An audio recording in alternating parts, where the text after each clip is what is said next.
Hey there, meteorologist Craig Flint here on the Weather Academy.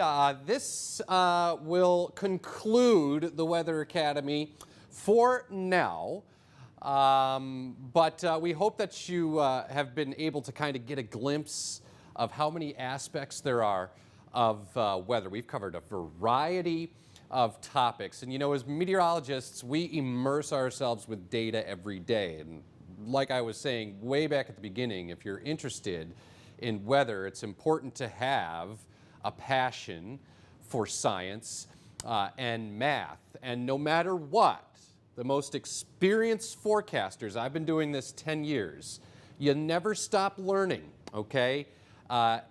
Weather has a way of humbling even the most experienced meteorologists. So we've covered a lot of topics. And it's been fun for me to do and research these topics. What we're going to do today is we're going to talk about forecasting and trying to predict the weather. And really, there are two rules, okay? Two basic rules. And the first one is kind of a joke. I hear it all the time. All the, folks will come up and say, well, all you got to do is look outside and you can see what it's doing. Yeah, well, there's some truth to that. There is some truth to that. Look outside. Rule number one, look at the way the clouds are. Are they flat? Are there any vertical developments to those clouds?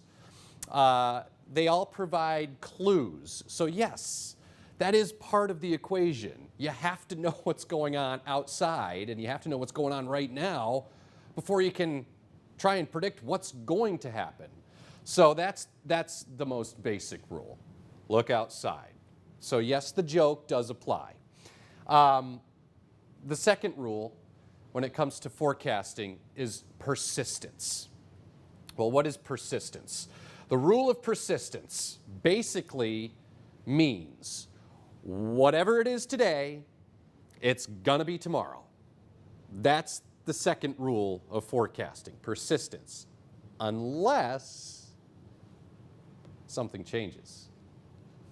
So there you go, the rule of persistence. Whatever it is today, it is gonna be tomorrow, unless something changes. Well, what's gonna change? Well, enter the meteorologists. That's what we try to figure out. Anyone can look outside the window and tell you what the weather's doing, but can you anticipate what it's going to do? That's the key to forecasting, and that's where humans with brains and meteorology and experience and college education in meteorology come into play.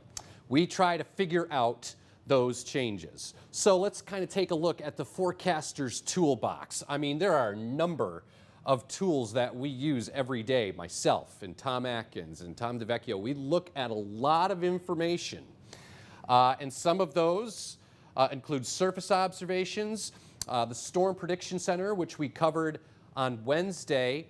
The meteorologists at the Storm Prediction Center in Norman, Oklahoma do a great job when it comes to thunderstorm forecasting and severe weather. So that, obviously the National Weather Service is huge. We have a really good relationship with our local National Weather Service office in Cleveland. I mean, we'll call them on the phone and we'll discuss things back and forth, and maybe they're considering something we're not, or vice versa. So it's a very good working relationship with the meteorologists at the National Weather Service. Obviously, we talk about computer models. We look at several computer models, and we're going to go over a few of those. Also basics, satellite, radar. I mean, you've all heard of those. We're trying to figure out which way the clouds are moving, if those clouds are precipitating, be it rain or snow or whatever the case may be. Buoys is another one.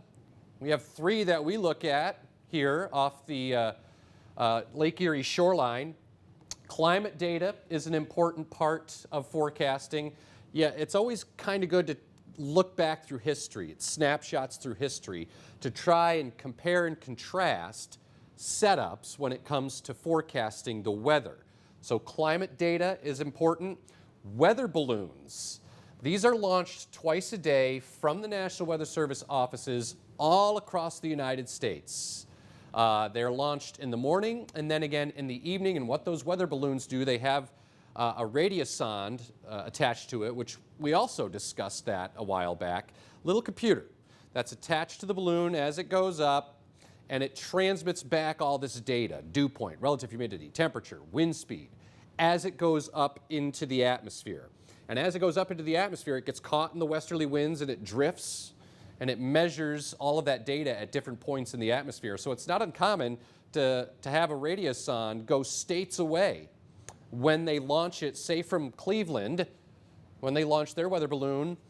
If the westerly winds are strong enough, I mean, those radiosondes may end up in someone's backyard in New York State or Massachusetts. So pretty cool stuff. But a lot of stuff goes into our kind of toolbox, our forecasting toolbox that we reference every day. Let's break down some of the computer models. So we have regional or mesoscale models. They kind of hone in. They are really, I love looking at the mesoscale models because they really pick up on the finer details that some of the global computer models can't. We'll discuss those in a moment. So here are the regional computer models. You have the NAM, which stands for North American Model. The grid points on the NAM are there's not as much space between each grid point. So the NAM is a really good model to use when you're talking about forecasting weather 2 to 3 days in advance.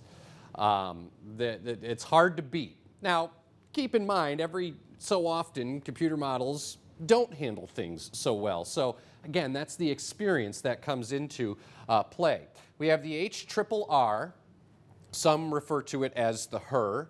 HRRR stands for High Resolution Rapid Refresh Model.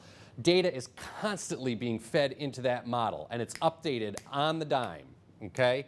Another really good tool for forecasting, especially today's weather and the next few hours worth of weather.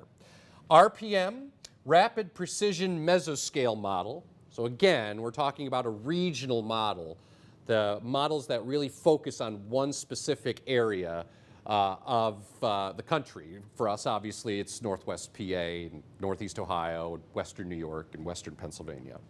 Then you have the WRF, kind of a funny name, I know, but WRF stands for Weather Research and Forecast Model. Another good one, similar to the NAM in terms of time, goes out about the same amount of time. I like to compare the NAM and the WRF, pretty closely, because those kind of give me a good idea of what's going to happen not only today, but the next day and the next day. So those are the regional mesoscale models that we look at. Now we have the global computer models. That means it is looking at a much bigger picture. These computer models look at a much bigger picture. So the finer details, a lot of times, the global computer models will miss. That's where the mesoscale models come in. But what the global models do is they kind of give you an overall sense or an overall idea of what the weather pattern is going to be. 6, 7, 10, even 15 days out. But as you go out in time, the errors become greater as you move out in time. And so you get out to day 6, 7, 8, 9, 10. Global models, they don't really pick up on those finer details, and that's when they start to struggle. But they are an important part of the forecasting process because we obviously make a 7-day forecast, so we have to have at least some idea of what's happening 7 days down the road. So that's kind of a quick rundown of the models. There are several, and we're going to show you a couple examples of those models. But if you remember back to the beginning, the basic rule of forecasting, look outside, okay? And I know the joke, all you got to do is look outside, but you need to anticipate that change, and that's where the meteorologists come in, because we have experience, we know how to decipher these computer models where, someone who's just looking out the window can tell you what it's doing right now. Anyway, let's move on here, and this is an example of one of the computer models. This is a text format model. So yeah, you could look outside and tell me what the weather's doing, but can you tell me what this is? This is something we need to know. A lot of information here. Okay, this is a text model. You have the date, the time, the station, the type of model. This top row here are the hours going out. We discussed Z time in the past, which is important. It shows you the max, the min temperature. It shows you hourly temperatures, hourly dew points, cloud cover, wind direction, wind speed, probability of precip, probability of thunder, so on and so forth. So all of this mess that you see here means something to us as meteorologists. So it's important to kind of crunch all that data together and try to come up with a forecast. And there are some cases where, you know, we'll look at this information and we'll say, well, this model's completely out to lunch. So that's another part of the forecasting, is learning to determine the model's weaknesses and strengths. This is a look at the satellite and radar. Obviously, we talked about satellite and radar. This is a current picture, a loop over the last few hours. You can see some rain here exiting the east coast. Another little batch here. Another little dying batch of wet weather over the Great Lakes. This is where our weather's coming from. So, you know, if one were to make a forecast for today, like I did this morning, you need to look at where the weather's coming from. Well, we have a northwest wind developing today, so we have to pay attention to what's happening up over the upper Great Lakes. It's important to know the source region of the air when it comes to determining a forecast. Obviously, we have temperatures, so again, with a northwest wind, we need to look upstream. So look at this cooler air up here. See these greens up into the northern Great Lakes? That is what's going to swing down here as we head into the weekend. So again, it's important to know the source region of the air mass, and we do that by looking at not only wind speeds, but temperature as well. So what I want to do is kind of show you a little bit more of a technical view of what we look at. And there's a lot of great information online that you can Google. This is one of them. You type into Google COD, C-O-D, meteorology, and it will bring you to the Next Generation Weather Lab, okay? And this is kind of a technical model that we look at. This is the NAM, the North American model. This is Sunday afternoon, and you can see that we have some wet weather down to the south of us. And what you could do on this is you can actually, these gray tabs up here, is you can pick which model you want, and then this green bar allows you to move through time with the models, okay? This is kind of a basic look. Some of this stuff over here can get pretty technical, different levels of the atmosphere, 500 millibar, 700 millibar, 850 millibar. All of that's important because we need to know what's going on up there before we can tell you what's happening down here. So if you're interested in finding out a little bit more, Next Generation Weather Lab, just type that in Google. It'll bring you to the College of DuPage website, and the universities do a great job with putting out weather data and information. And you can scroll through these models and maybe kind of click around and play around with them and learn something for yourself. Another one, this is from the College of Arts and Sciences at the University of Albany. What you would do is you'd enter your station ID here. So for our purposes, that's KERI. And then you check which box you want, right? So GFS, GFS MOS, NAM, you could do state forecasts, zone forecasts.